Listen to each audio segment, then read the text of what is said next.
warahmatullahi wabarakatuh. Perkenalkan, nama Ibu Siska Martiani dari kampus STAI Bani Saleh. Ibu di sini sedang menjalani program PPLK di SDIT Baitur Rahman 3. Bu Siska di sini akan menemani kalian belajar. Semangat ya!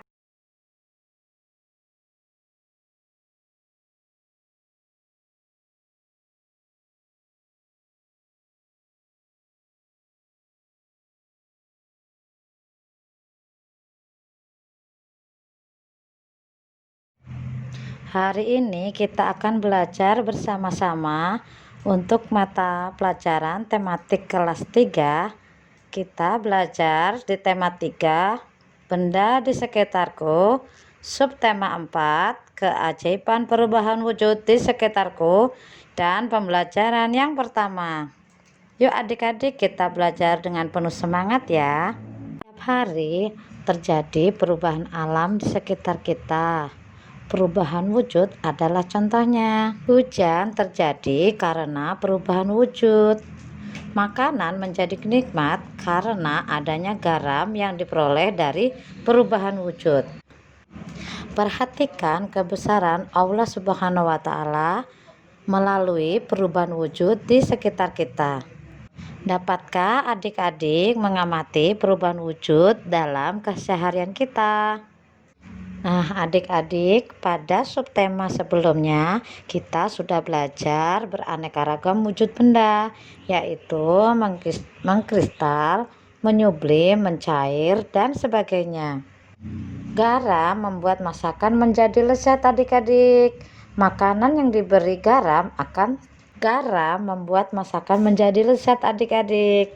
Makanan yang tidak diberi garam akan terasa hambar.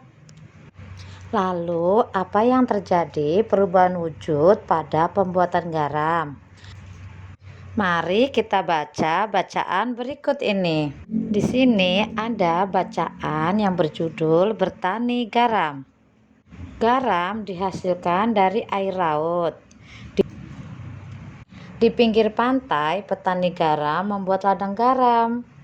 Ladang garam ini berbentuk tambak-tambak untuk menampung air laut. Ladang garam terbentang luas di pantai yang tidak memiliki banyak sungai. Contohnya di pantai utara Pulau Jawa, Madura, Sumatera, Sulawesi, dan pantai-pantai di daerah Nusa Tenggara. Bagaimana ya proses menghasilkan garam? Yang pertama, petani menyiapkan petak-petak tambak.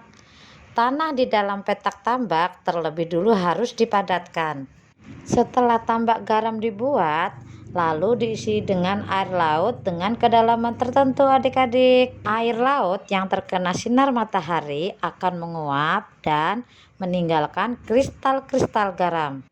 Untuk mendapatkan lapisan garam yang tebal, setiap hari harus ditambah air lautnya.